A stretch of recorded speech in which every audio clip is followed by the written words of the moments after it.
The morning sun shone through the tall windows of the Galactic Military Academy as students filled the Tactical Studies classroom. Alien voices mixed together in a dozen different languages before the universal translator made sense of the noise. Lieutenant Minji Kim walked quietly to her usual seat in the back corner, her small frame barely noticed among the towering figures of her classmates. She moved like a shadow, her soft footsteps making no sound on the metal floor.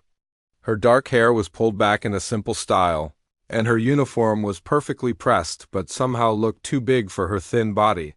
The other students barely glanced her way as she settled into her chair and opened her datapad. At the front of the room, Commander Tyke stood waiting for silence. The Vrathari warrior was over 7 feet tall with thick, scaled skin that gleamed purple under the classroom lights. His forearms were crossed as he watched the students with golden eyes that missed nothing. When he spoke, his deep voice filled every corner of the room. "Today we study survival tactics," Commander Tyke announced. "You will work in pairs to plan a rescue mission on a hostile planet. Choose your partners now." The room exploded into movement as students quickly found their friends. The Calarian cadets, with their blue skin and proud bearing, grouped together. The insect-like Thraxians clicked their mandibles as they discussed options. The rock-skinned Goliaths paired off. With heavy steps that shook the floor, Min-ji remained in her seat, watching the chaos without expression. She had learned long ago not to expect an invitation. "Hey, human!"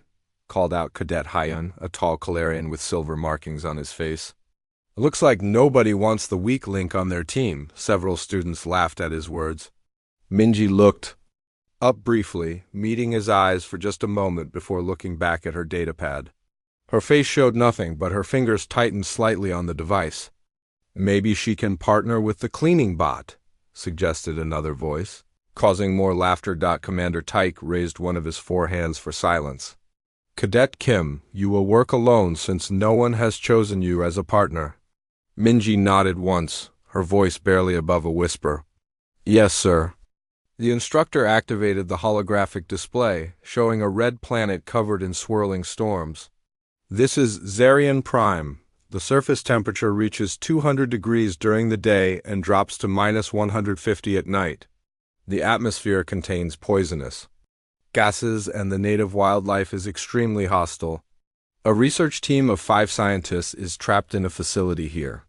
You have limited resources and must plan their rescue." The alien students leaned forward eagerly, already discussing complex strategies with their partners. Minji sat quietly, studying the planet data with steady eyes. "The gravity is 3 times standard," Commander Tyke continued. "The storm seasons last for months, and the planet has no breathable atmosphere. Most species cannot survive more than minutes on the surface without full environmental suits." Hyen turned to his partner, a massive Goliath named Brock. "We will need at least 4 assault ships and a full support crew. Maybe some orbital bombardment to clear the landing zone." Other teams were already sketching elaborate plans. The Thraxians wanted to use underground tunnels. A group of mammalian ursids planned to wait for the storm season to end before attempting the mission. Minji continued to read the mission data silently.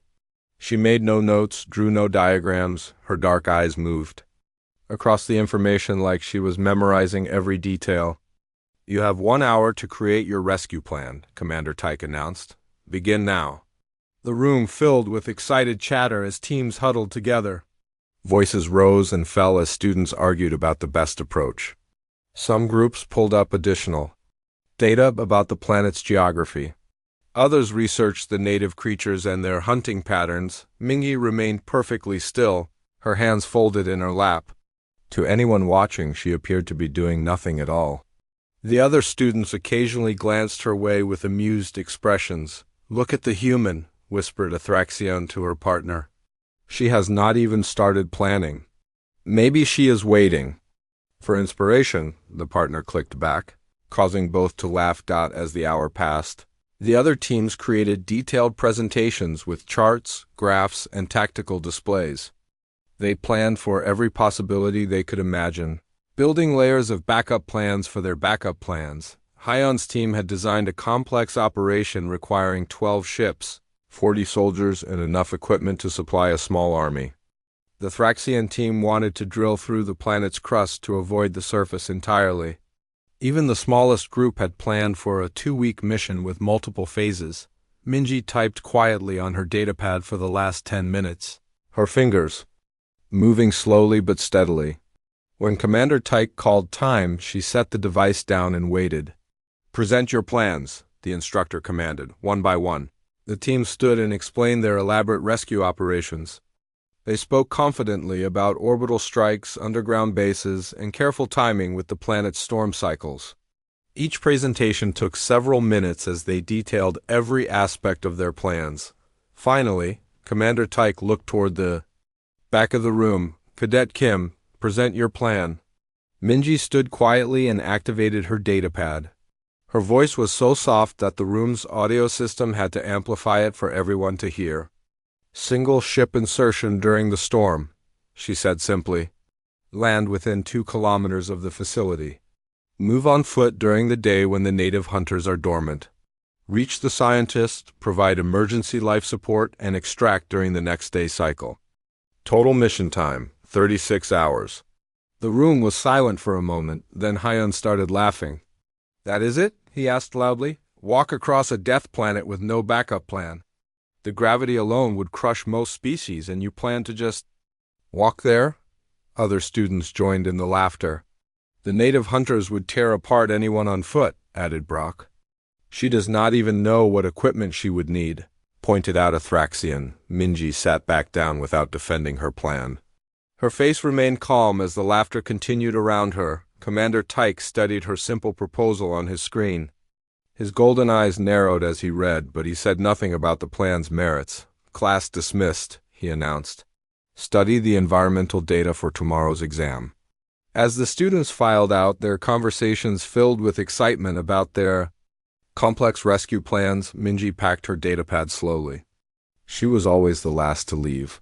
Walking alone through the corridors while groups of friends planned their evening activities, she made her way to the observation deck, where she often spent her free time looking out at the stars.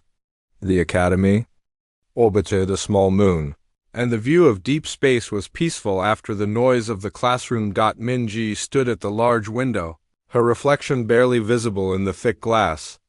In the distance, other students could be seen in the recreation areas, laughing and talking in groups. She watched them for a moment, then turned back to the stars. Her dark eyes held depths that none of her classmates had ever bothered to notice. In the quiet of the observation deck, she allowed herself a small, sad smile. If only they knew what she had learned about survival on hostile worlds, but that was a story for another day. 3 floors below the main academy classrooms, Technician June sat surrounded by humming computer servers in the data center. His fingers moved quickly across multiple keyboards as streams of code flowed down his screens. The Academy's central database required daily maintenance, and tonight was his turn for the late shift. June was a slim human with tired eyes and messy brown hair. He had been working at the Academy for 2 years, keeping the massive computer systems running while the cadets above learned to become officers.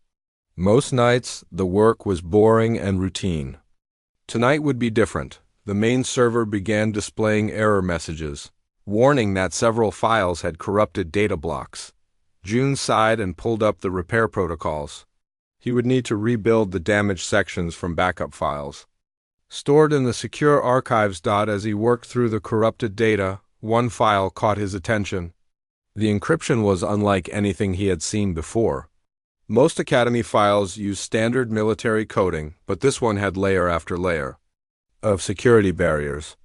The classification level was so high that even the number was encrypted. His curiosity won over his common sense. June began running decryption programs against the mysterious file. The first layer took 20 minutes to crack. The second took an hour. By the time he broke through the third layer, his shift was supposed to be over, but he could not stop now. Fragments of text began appearing on his screen. Most of it was still scrambled, but some words came through clearly. He saw Operation Nightfall repeated several times. There were coordinates for a planet he did not recognize. Most interesting of all was a line that made him sit up straight in his chair. Survivor count, one below that, partially hidden by corrupted data, he could make out what looked like a name. The first letter was clearly an M, and the last name appeared. To start with K, his heart began beating faster as he realized what he might have found. Meanwhile, 4 floors above, Minji Kim walked through the empty corridors toward her dormitory room. The academy halls were quiet at this hour, with most students either sleeping or studying in their rooms. Her soft footsteps echoed slightly off the metal walls. She had spent the evening in the library, reading about tactical history while other students enjoyed their free time. The library was peaceful, and the old battles described in the books felt familiar to her in ways she tried not to think about. As she passed the combat training rooms, she could hear the sound of someone still practicing inside. Through the small window, she saw Hyun working alone with a training sword, his blue skin glistening with sweat as he repeated the same attack pattern over and over. Minji paused for a moment, watching his technique. His form was good, but he telegraphed his attacks too early. In a real fight, that half-second of warning would get him killed. She almost considered going inside to help him, but she knew her advice would not be welcome. She continued to her room, a small space she shared with no one. Most cadets had roommates, but somehow the housing assignments had left her alone. She suspected Commander Tyke had arranged it that way, though she had never asked him directly. Her room was neat and simple. The walls were bare except for one small photo of Earth that she had brought from home. Her few belongings were organized with military precision, and her bed was made so perfectly that the blankets could bounce coins down in the data center. June was making progress with the encrypted file. More text was becoming readable, and what he found made his hands shake. The file contained mission briefings for something called Operation Nightfall, set on a planet designated as Extinction. Level hostile. The mission roster showed 12 names representing different species from across the galaxy. Each name had a specialty listed next to it: demolitions expert, communications specialist, medical officer, heavy weapons operator. The list read like a collection of the most elite soldiers available. At the bottom of the roster, one entry stood out. It was listed simply as Infiltration and Survival Specialist with the code name Ghost. The real name was still encrypted, but June was beginning to suspect who it might be. He found more fragments scattered throughout the file. References to extreme environmental conditions and indigenous hostile life forms painted a picture of a nightmare mission. Most disturbing were the casualty reports that appeared later in the timeline.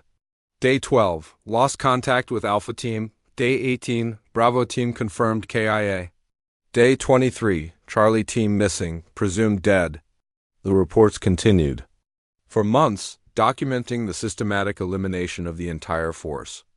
12 of the galaxy's best soldiers, reduced to 11, then 10, then fewer still. The final report was dated almost 3 years after the mission began. Final status report: mission failure, facility destroyed. Survivor count 1, agent extraction completed. Recommend immediate psychological evaluation and extended rehabilitation. June leaned back in his chair, staring at the screen. Someone had survived alone on an extinction-level hostile planet for nearly 3 years. Someone had watched 11 teammates die, and still found a way to complete the mission and make it home. His thoughts turned to the quiet human cadet who sat alone in classes, who never spoke unless asked a direct question, who had suggested walking across a deadly planet like it was a simple afternoon stroll. The pieces were starting to form a picture that seemed impossible. Back in her room, Minji sat on her bed in the darkness, staring out the small window at the stars. She did this most nights, especially when sleep would not come easily. The Academy's artificial gravity and controlled environment felt strange after so long living under alien skies. Her dreams, when they came, were filled with red sand and screaming winds. She would wake with her heart racing, her body ready for dangers that no longer existed. The Academy counselors called it adjustment anxiety and prescribed meditation. Exercises. She had never told them about the real dreams. The ones where she heard her teammates calling her name across impossible distances. The ones where she had to choose between saving herself and saving others over and over again, until the choice became automatic. The next morning brought another tactical studies class. Minji took her usual seat in the back while her classmates filed in with their typical noise and energy.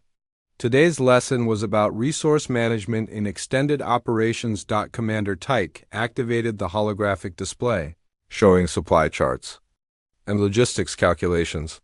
Long-term missions require careful planning of food, water, ammunition, and medical supplies, he explained. A soldier who runs out of resources is a dead soldier. Hyon raised his hand. What about resupply drops? Surely, Command would send additional supplies for extended operations. What if resupply is impossible? Commander Tyke asked. What if you are completely cut off from support? The class discussed various options: rationing supplies, finding local resources, shortening the mission timeline. All reasonable suggestions for normal circumstances. Minji listened quietly, her dark eyes focused on the display. She knew things about long-term survival that were not covered in any textbook. She knew what it felt like to eat things that barely qualified as food, to drink water that tasted like metal and poison, to sleep with one eye open for months at a time. When class ended, she gathered her materials slowly as usual. Commander Tyke approached her desk as the other students filed out. Your mission plan yesterday was interesting, he said quietly, very direct. Minji looked up at him, studying his golden eyes. Sometimes direct is best, sir. Indeed, he replied. Sometimes experience teaches us that complicated plans fail more often than simple ones. There was something in his voice that made her think he knew more than he was saying, but that was impossible. Her files were classified at the highest levels. Only a handful of people in the galaxy knew the truth about Operation Nightfall. As she left the classroom, Minji did not notice the maintenance worker in the data center 4 floors below, still staring at fragments of her classified file, trying to piece together a story that would change everything. June had not slept for 2 days. Empty coffee cups surrounded his workstation like a fortress as he continued breaking through the encrypted layers of the mysterious file. Each new section revealed more disturbing details about Operation Nightfall. The planet was called Kepler 442b. A world that appeared green and peaceful from orbit but hid deadly secrets beneath its surface. The mission briefing described an ecosystem where everything had evolved to kill. Plants that released toxic spores when touched. Insects the size of small aircraft that hunted in coordinated swarms. Predators that could track prey across continents using methods the galaxy's best scientists still did not understand. Temperature. Extremes that shift without warning, June read aloud to himself. Gravity fluctuations caused by the planet's unstable core. Atmospheric composition that changes seasonally, making breathing apparatus unreliable. The 12-person team had been selected from the finest warriors across known space. Each member was legendary in their own species for combat skills, survival expertise, or tactical brilliance. They were supposed to destroy a weapons facility that threatened galactic peace, then extract within 72 hours. Instead, they had walked into hell. The mission logs painted a picture of systematic disaster. The team's heavy weapons specialist, a Goliath named Krex, died on day 3 when the ground beneath him turned out to be a living creature that dissolved his environmental suit. The communications expert lasted until day 8 before something called Night Hunters found her hiding place. By day 15, only 6 team members remained alive. June found himself reading the names of the dead over and over. Each had been the best their species could offer, yet none had lasted more than a few weeks on Kepler 442b, all except one, the ghost in the files. The survivor whose real name was still encrypted but whose mission code appeared throughout the later reports. Ghost proceeding to secondary objective. Ghost established shelter in Sector 7. Ghost confirmed elimination of facility personnel. Someone had completed the mission alone after watching 11 teammates die. Someone had survived on that nightmare planet for 847 days before extraction became possible. Meanwhile, Minji Kim sat through another combat simulation class, watching her alien classmates struggle with basic survival scenarios. Today's exercise took place in a computer-generated forest where teams had to evade hostile creatures. While reaching an extraction point, most groups moved loudly through the digital wilderness, arguing about which direction to go and stopping frequently to rest. They treated the simulation like a game, laughing when virtual predators caught them and responding to try again. Minji moved differently. She chose a path that avoided the obvious routes, staying in areas where the terrain would muffle sound and provide multiple escape options. When other students crashed through underbrush, she found ways to move without disturbing a single branch. Her movements caught the attention of Instructor Doc, a veteran Thraxian who had served in real combat zones. He watched through the monitoring system as Minji's avatar seemed to disappear for long periods, only to reappear exactly where she needed to be. Interesting technique, Doc muttered, pulling up Minji's performance data. Her completion time was average, but her route showed an understanding of predator behavior that exceeded academy training. In the simulation, Hyan's team had triggered another predator encounter by making too much noise. The virtual creatures surrounded them quickly, forcing a restart of their exercise. "This is impossible," Hyan complained loudly. "These animals are too aggressive. Real predators would not hunt like this." Minji continued moving through her own version of the simulation. Her avatar crouched low as she observed a pack of digital hunters from a safe distance. She studied their patrol patterns for several minutes, before finding a gap in their coverage. As she slipped past the creatures, her movements were so fluid that they seemed more like muscle memory than careful planning. She avoided every trigger point that would alert the virtual predators, reaching the extraction zone without a single encounter. "How did she do that?" asked Brock, the massive Goliath who partnered with Hyan. He had been watching Minji's performance on the shared display. "Lucky guess," Hyan replied dismissively. "The simulation probably glitched." But Instructor Doc was making notes in Minji's file. Her approach suggested experience with real predators, not just theoretical knowledge from textbooks. She moved like someone who had learned stealth through necessity rather than training. Down in the data center, June had finally broken through to the personnel files. Names, species, and specialties of the Operation Nightfall team appeared on his screen in clear text. The demolitions expert was Thraxian, the medic was Calarian. The team leader was a decorated Vrathri colonel. At the bottom of the list, partially corrupted but readable, was the entry that made his heart race. Kim Minji, human, age 23, specialty, deep reconnaissance and survival operations. Security clearance, Omega Black, status, active. June stared at the screen for a long moment. The quiet human cadet who got laughed at in tactical studies class was a veteran of the most classified mission in galactic military history.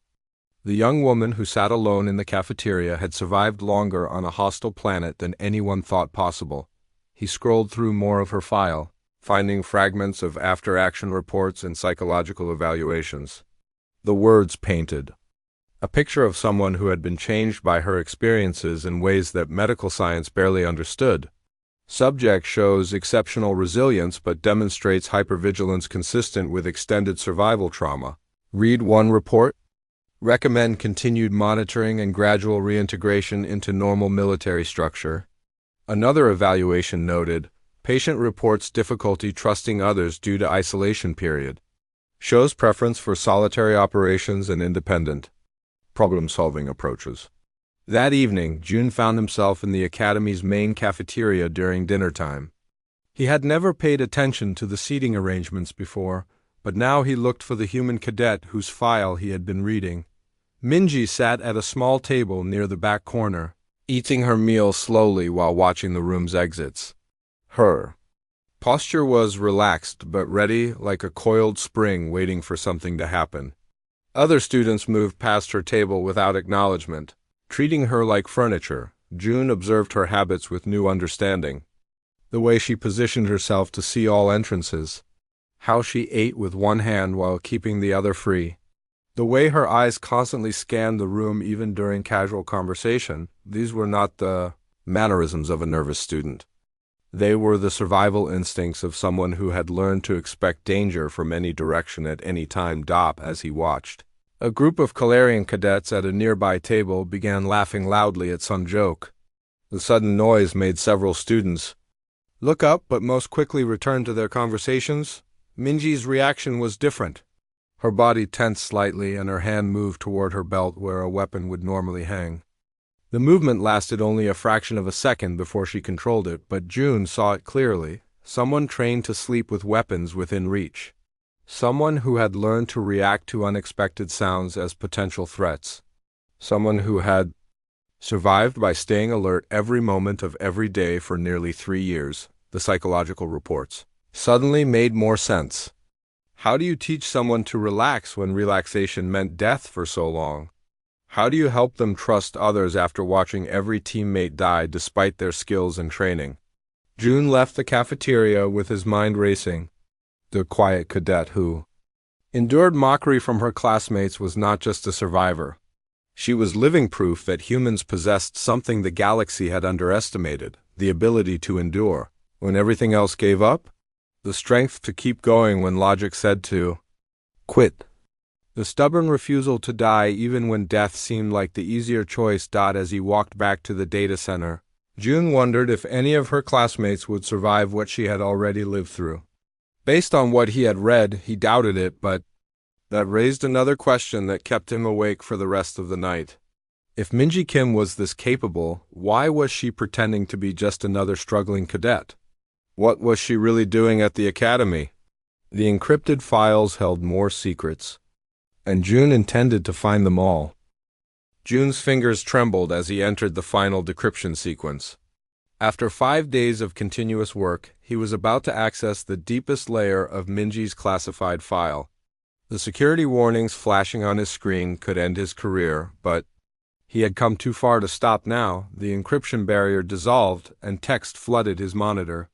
What he saw made him push back from his desk in shock. The complete mission record of Operation Nightfall was more horrifying than he had imagined.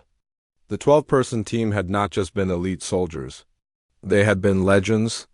Colonel Vex, the Vrathari team leader, had single-handedly held off an entire enemy division on Proxima 7, demolitions expert. Krex had destroyed a fortress that was thought to be impregnable. Each name on the roster represented the absolute best their species could produce, and they had all died on Kepler 442b except one. The mission logs told the story day by day. The team had landed expecting a difficult but manageable operation. The weapons facility they were supposed to destroy was hidden beneath the planet's surface, protected by automated defenses and a small garrison. What they found instead was a world that seemed designed to kill anything that set foot on it. The facility was real, but it was also bait. The planet's ecosystem had evolved around the base, feeding on the energy it produced and growing more deadly over the centuries. The garrison had been dead for years, killed by their own security systems when they tried to evacuate. Day by day, June read how the team was reduced. Krex dissolved by acid secreting ground organisms. Communications specialist Yara torn apart by flying predators that hunted in perfect silence. Medic Cole poisoned by spores from plants that looked harmless. By day 30, only 4 team members remained alive. Colonel Vex, heavy weapons specialist Bane, Scout Jin, and the human designated as Ghost. Day 45, Colonel Vex killed in night attack. Assumed command of remaining personnel. The report was signed with Minji's mission code. June stared at the screen. A 23-year-old human had taken command of Galactic Special Forces veterans when their experienced leader died. She had kept them alive for weeks in conditions that had already killed 8 of the galaxy's finest warriors. Day 67, lost Bane to underground predators. Jin and I proceeding to primary objective. Day 89, Jin missing, presumed dead. Continuing. Mission alone. After day 89, all reports were signed by Ghost alone. For over 2 years, Minji had survived on Kepler 442b with no backup, no support, and no hope of rescue. The extraction window had closed after the first month, when command assumed the entire team was dead, but she had not just survived, she had completed the mission. Day 723, primary objective destroyed. Facility eliminated as ordered. Awaiting extraction at coordinates Delta 7. Day 847, extraction successful. Agent Ghost recovered. Mission complete. The psychological evaluation reports that followed painted a picture of someone fundamentally changed by the experience. Dr. Chun, the military's leading trauma specialist, had written, "Subject has adapted to isolation and constant danger in ways we have never documented. Standard rehabilitation protocols are insufficient. Recommend extended therapy and careful reintegration." Another report noted, "Patient demonstrates exceptional tactical awareness but shows difficulty with normal social interaction. Extended survival period has created permanent hypervigilance responses. Subject may never fully readjust to civilian life." The final document in the file was a transfer order signed by the highest levels of military command. Minji Kim was to be placed at the Galactic Military Academy under the guise of officer training. Her real purpose was rehabilitation therapy through gradual exposure to normal military life. Commander Tyke had been briefed on her true identity and instructed to monitor her progress. The other instructors knew nothing. Her classmates were unknowingly part of her treatment, helping her remember how to function around others who were not trying to kill her. June leaned back in his chair, overwhelmed by what he had discovered. The quiet human cadet who endured mockery from alien students was a living legend. She had accomplished something no other being in galactic history had managed, and she was hiding it behind a mask of ordinary competence. The morning brought another tactical studies class. But now June saw everything differently. He had requested permission to observe classes as part of his technical duties, and Commander Tyke had agreed without question. Minji took her usual seat in the back corner, while her classmates filled the room with their typical noise. Today's lesson covered extended operations and resource management, topics that must hold painful memories for her. Long-term survival requires careful planning, Commander Tyke explained to the class. Food, water, shelter, and medical supplies must be rationed precisely. Hyun raised his hand eagerly. What about hunting local wildlife for food? Most planets have edible species. Several students nodded agreement. The Thraxians clicked their mandibles approvingly, as their species were natural hunters. An interesting suggestion, Commander Tyke replied. But what if the local wildlife is too dangerous to hunt? What if the act of hunting draws the attention of predators that will kill you? The room fell silent as students considered this possibility. Most had never imagined a world where hunting meant certain death. What do you do when every plant is poisonous? The instructor continued. When the water sources are contaminated? When shelter must be built from materials that could collapse and crush you at any moment? These were not theoretical questions to Minji. June watched as her hands tightened slightly on her datapad, the only sign that the lesson was affecting her. She had lived these scenarios for over 2 years. Sometimes survival means eating things that barely qualify as food, Commander Tyke said quietly. Drinking water that tastes like poison. Sleeping in places where safety is an illusion and comfort is a luxury you cannot afford. The instructor's golden eyes found Minji's for just a moment. It was a brief glance that most students missed, but June saw the understanding that passed between them. The most important survival skill, Commander Tyke concluded, is the ability to endure when endurance seems impossible, to continue when every logical voice says to give up, to find strength in places you never knew existed. After class, June lingered in the hallway as students filed past. Minji walked by him without acknowledgement, but he studied her face carefully. Behind her quiet expression, he thought he saw shadows of experiences no textbook could teach. She had learned about survival not from lectures but from living it. Every day for 847 days, she had chosen to keep going when giving up would have been easier. She had watched friends die, faced terrors beyond imagination, and still found a way to complete her mission. And now she sat through classes where students laughed about scenarios she had survived in reality. That evening, June made a decision that would change everything. He printed copies of the most important documents from Minji's file, removing any identifying details that could trace back to him. Then he sealed them in an envelope and left it where he knew other students would find it. The truth about their quiet classmate was too important to keep secret. Soon, everyone would know that they had been sharing classes with a hero who had accomplished the impossible. But as he walked home through the academy corridors, June wondered if revealing her secret was the right choice. Minji had kept her identity hidden for reasons he was only beginning to understand. Tomorrow would bring consequences he could not predict. The alarm klaxon started screaming at 0347 hours, jolting everyone in the academy from sleep. Red warning lights flooded the corridors as the emergency broadcast system crackled to life. All students report to secure areas immediately. The academy is under attack. This is not a drill. Minji was already awake when the alarms began. She had been staring out her small window at the stars, unable to sleep as nightmares about red sand and screaming winds haunted her dreams. The moment the first siren sounded, her body shifted into a different mode entirely. Her movements became fluid and precise as she pulled on her uniform and boots. The frightened voices of other students echoed through the hallways, but Minji moved silently toward the sounds of combat that were growing closer. In the main academy complex, chaos reigned. A group of raiders had breached the outer defenses using stolen military codes. Their ship hung in space above the training station. Like a predator, while armed figures in dark armor moved through the corridors with deadly purpose, the raiders were professionals.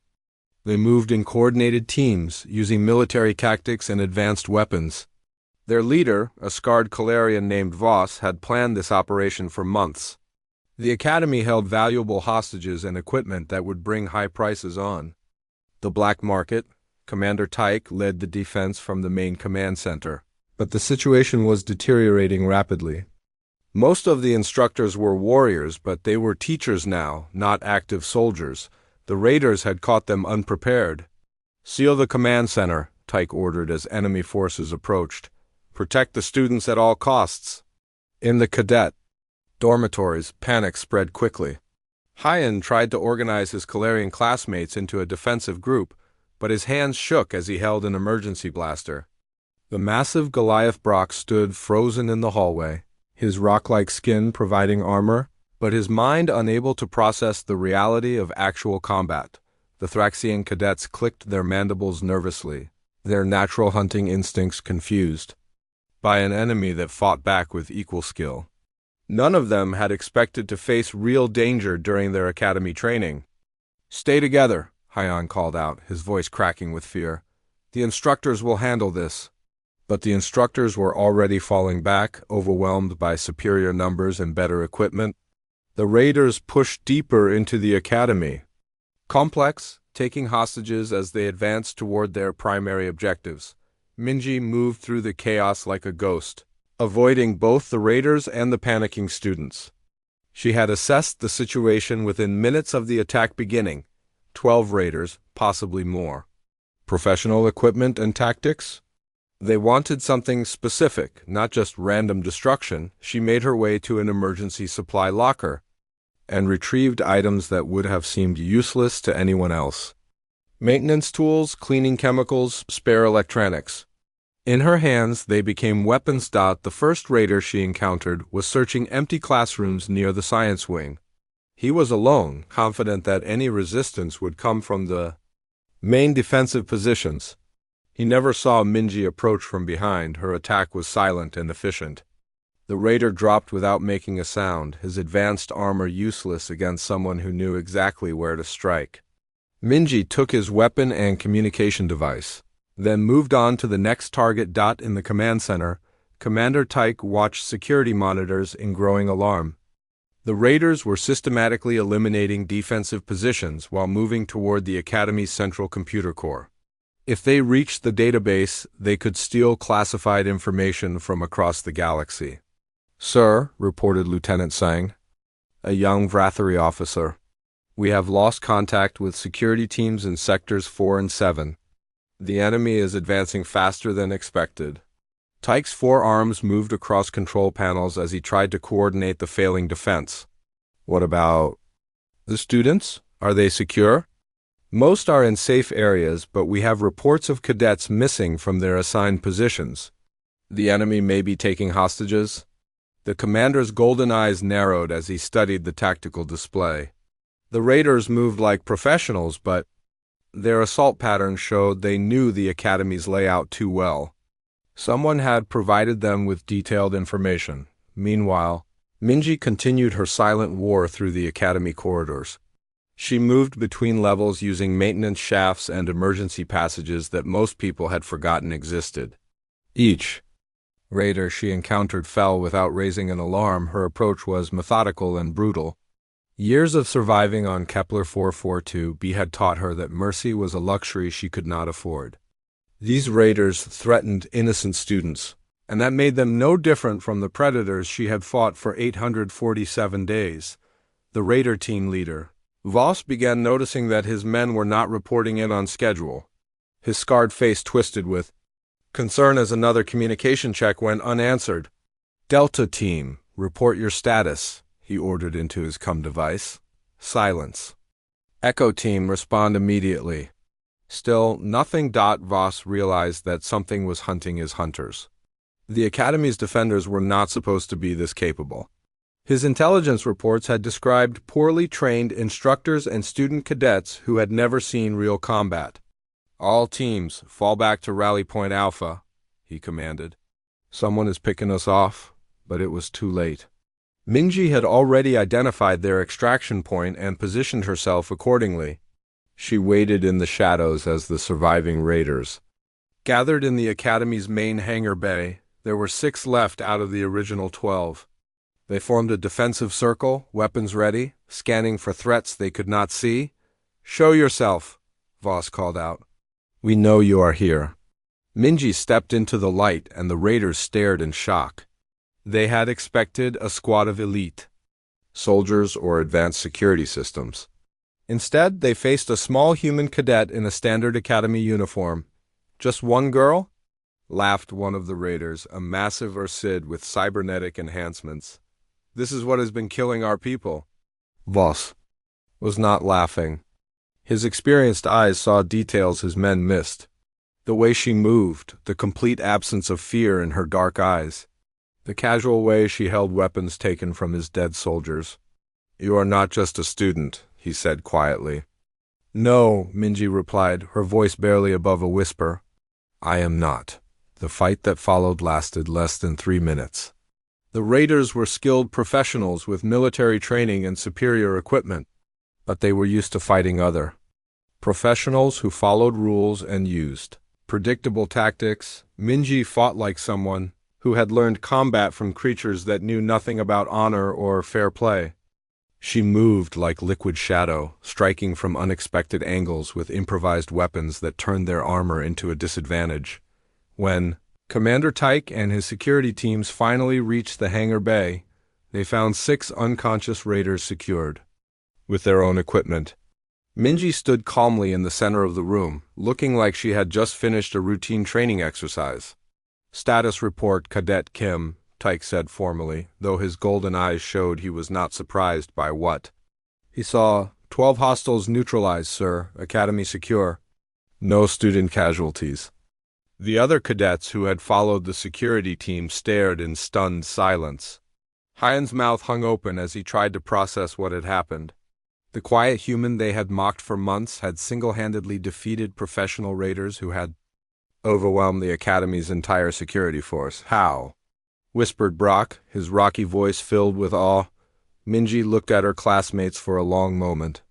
These were the people who had laughed at her simple mission plans and called her weak. Now they stared at her like she was something from their nightmares. "Sometimes," she said quietly, echoing words she had heard in class, "survival means doing things that barely qualify as fighting, using weapons that look like tools, finding strength in places you never knew existed." As the emergency teams took away the captured raiders, Minji walked toward the exit.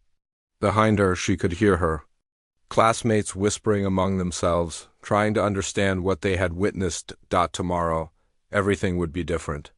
The quiet cadet who sat alone in the back of classes had revealed herself to be something far more dangerous than any of them had imagined.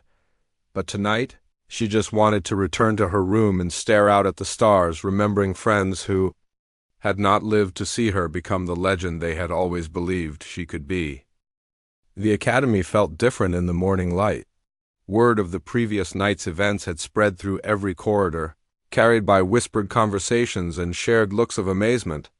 The quiet human cadet who had endured months of mockery was now the subject of every discussion. June sat in the data center, staring at printouts of the classified files he had discovered.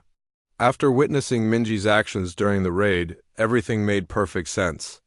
The fragments of Operation Nightfall, the survival records, the psychological evaluations, they all described someone exactly like the person who had single-handedly saved the academy. He had planned to reveal her secrets, but now he realized the truth was revealing itself. Commander Tyke called an emergency assembly in the main auditorium. Students filed in quietly, their usual chatter replaced by nervous energy. The events of the previous night had shattered their sense of safety and forced them to confront the reality that their training might actually matter someday. Minji took a seat in the middle section rather than her usual spot in the back. Students who would normally ignore her now watched her every movement with fascination and fear. She seemed unchanged by the attention, her dark eyes focused straight ahead, as she waited for the commander to speak. Last night, this academy faced a serious threat, Commander Tyke began, his deep voice filling the auditorium. Professional raiders breached our defenses with the intent to steal classified information and take hostages. The students shifted uncomfortably as they remembered the terror of hiding in secure areas while alarms screamed around them. Our security forces responded according to protocol, but we were outgunned and outnumbered. The situation could have ended in tragedy. Tyke's golden eyes found Minji in the crowd. However, one individual took action that went far beyond the call of duty. Cadet Kim neutralized 12 armed raiders and secured the academy without a single student casualty. The auditorium erupted in whispers and gasps. Even though many had heard rumors, having it confirmed officially made the achievement seem even more impossible. Hyon sat frozen in his seat, remembering every cruel comment he had made about human weakness. The small cadet he had mocked as fragile had accomplished something that terrified seasoned warriors. I know many of you have questions, Commander Tyke continued, about how such a feat was possible, about why Cadet Kim possesses skills that exceed normal academy training. He activated the main display screen, showing the official seal of Galactic Military Command. I have been authorized to share certain information that was previously classified. The auditorium fell completely silent as students realized they were about to learn something extraordinary. Cadet Kim is not here as a typical student. She is a veteran of Operation Nightfall, one of the most classified missions in galactic military history. The display showed a star map with a red planet marked as Kepler 442b. This world was designated as extinction-level hostile. 12 of the galaxy's finest soldiers were sent there to complete a critical mission. Only one returned alive. Students stared at the screen in shock as the implications sank in. The quiet human who sat through their classes had survived something that killed warriors from species known for their combat prowess for 847 days. She survived alone on a planet where everything had evolved to kill. She completed her mission despite losing every member of her team. She is here at the academy as part of a rehabilitation program, learning to readjust to normal military life, after experiences none of us can truly comprehend. Commander Tyke's voice carried deep respect as he continued. Last night, when faced with a real threat, she responded with skills earned through the hardest possible training. She saved all of your lives. The auditorium remained silent as students processed this revelation. Everything about Minji suddenly made sense, her quiet observation skills, her simple but effective tactical approaches, Her ability to remain calm when others panicked. She was not just a decorated veteran. She was a living legend who had accomplished the impossible. After the assembly, students gathered in small groups throughout the academy, discussing what they had learned. The conversations were subdued, filled with a new understanding of what real courage looked like. Hyon found himself standing alone in the corridor, watching Minji walk toward the library.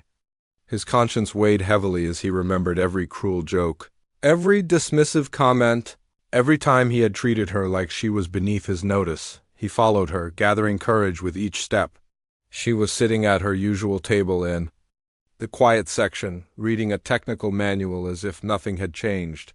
"Cadet Kim," he said softly, approaching her table. She looked up, her dark eyes showing no anger or resentment, just patient attention.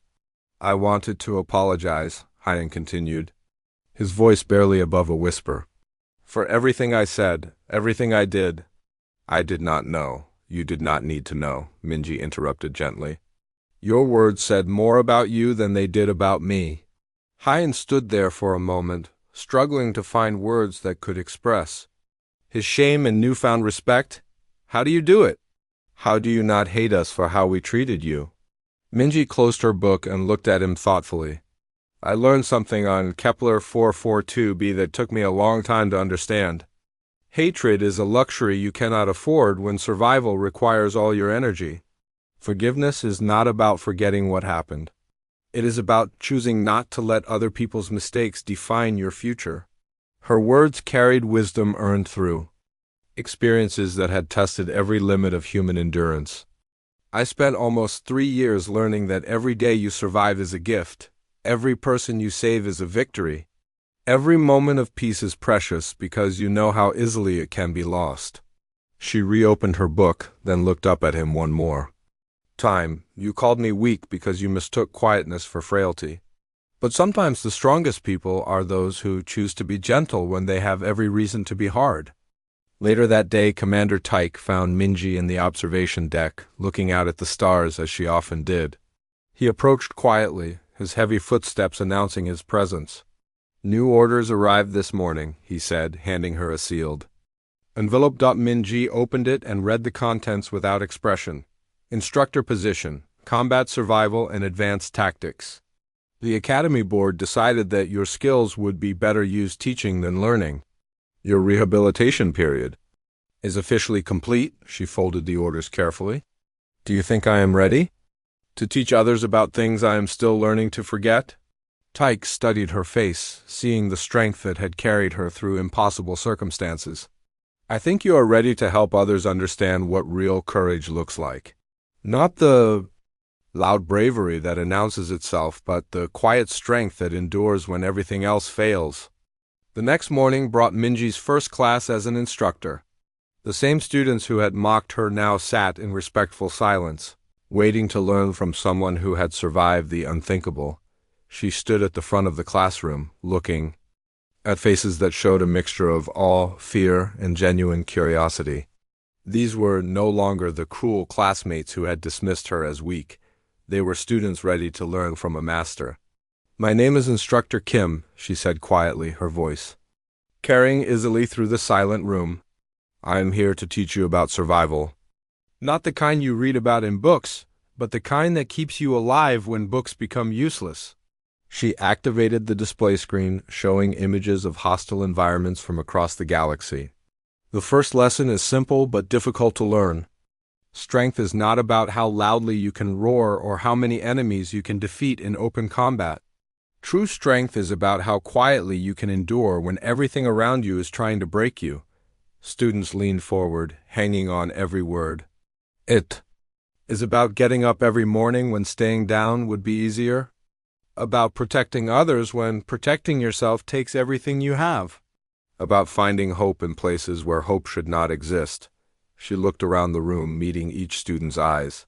"Some of you may face situations where survival seems impossible, where you watch friends fall and still must continue, where the easy choice is to give up and the hard choice is to keep going."